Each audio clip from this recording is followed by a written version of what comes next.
Many of you have been shocked by a big increase in your property taxes. Some homeowners tell us they owe a few hundred, even a few thousand more than what they did last year. And most of us just shake our heads, pay the bill, move on. Turns out you can negotiate, but an On Your Side investigation reveals it's an uphill battle most homeowners don't fight. Here's Ashley Reynolds. And this has been used this way since we bought the property back in '03. 20 acres north of Springfield is home for Lydia LaPierre. According to the assessor, 15 acres are for her horses and bees, deemed agricultural. 5 acres are for her home, classified as residential. LaPierre says not really. That 5 acres would have to extend out into nearly a third of this field and would consume the entire field up there, up to the tree line. LaPierre estimates she'll save about $400 in taxes if her property records reflect how she uses her land. This is all trying to get prepared for. She'll tell you it's not an easy task. The time she spends appealing her assessment is taxing. The process is for sure eliminating people just by make it as difficult as possible to continue. In Springfield, Agnes and David Sawyer saw their home value jump 32%. 32% is outrageous. I would like to know what the justification for that increase is. Then what's going to happen in the future?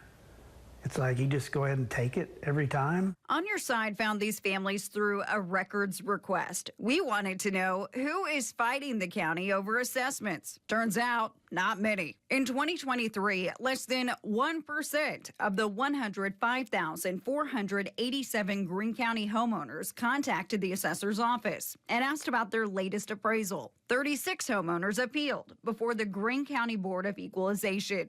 That's not very many. No, because nobody knows what to do. It's kind of like you're fighting the giant. They're raised up high. You walk up to a table, got to make your case. Was it intimidating? Yeah, I mean, I think it was kind of designed to be, honestly. The appeals happen here. A board of 8 people listen to your claim. The board is made up of private real estate agents, appraisers, business and finance experts. They were basically taking these homes and bumping them up against the cost of new construction, which doesn't equate anymore. I mean, construction costs have gone up so much. The assessor says each person gets 5 minutes to state their case. And that was it, end of story. And, you know, this got a letter, I think, the next week and said it was declined. The board changed the assessment for 5 of those 36 homeowners. Is it rare for the board to side with the property owner?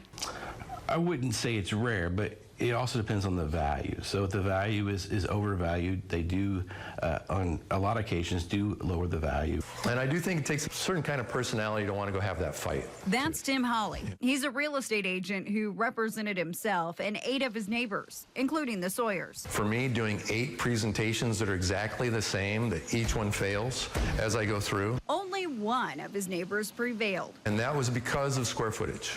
Right, a physical difference. It wasn't because they accepted my math. In every case, they accepted the county appraiser's math and discounted mine as they're an appraiser, you're just a real estate agent. And here's where we come back to Lydia LaPierre and the Sawyers, who lost their battle with the board. Just rubber stamping what the assessor had said. If property owners are denied by the county board, they can take the matter to the Missouri State Tax Commission. Both the Sawyers and LaPierre did. On Your Side pulled the records. Those are 2 of only 4. Yes, 4 homeowners in Greene County who filed the state paperwork by the September deadline and remain. Why would you not follow through? Assessor Brent Johnson says thanks to a new computer system and additional staff, they can better appraise the true value of the 125,799 properties in Greene County. Still, it's a tall order. Are you short staff? For a county our size, in reality, we would need more staff, but based on budgets and those type of things, we have what we got. And we do our best to what we have, and we've increased our staff since I've been here. They're completely overworked, and they can't do what I do. They can't look at each house individually. But we look at everything we can. All the information we have available to us is what we use to come to the value for your home. Johnson says since 2021, Greene County home prices have skyrocketed. There's a 13% overall increase in market value here. We're still below what houses are currently being valued at in the market. State hearings should take place in the coming weeks, but families tell us they don't know the date yet. Both still owe taxes by the end of the year. It's called paid under protest. If the state hearing officer sides with the homeowner, they'll get a refund for the difference. If we are wrong, we're gonna work on correcting that with you. Also, both homeowners will be representing themselves. No attorney. It's a waiting game. We're going to go down fighting. Yeah, by gosh. The bad news, if you appeal, that county board might not only deny your request for a decrease, the members could decide to increase it. So beware. And just to be clear, you cannot appeal your 2023 assessment right now. The deadline was months ago. And by the way, we told you there are now 4 cases at the state level from Greene County. Those are only homeowners. When you add businesses, commercial properties, the total is 46. For On Your Side, I'm Ashley Reynolds. On the back of your value change notice, there's this advice if you disagree. Ask for a review, especially if it's a dilapidated, abandoned, or weather-damaged home. Consider hiring a private appraiser. Have plenty of photos and documents to back up your claim, like a settlement statement or sales of similar neighboring homes. You can express concerns about tax rates at public budget meetings.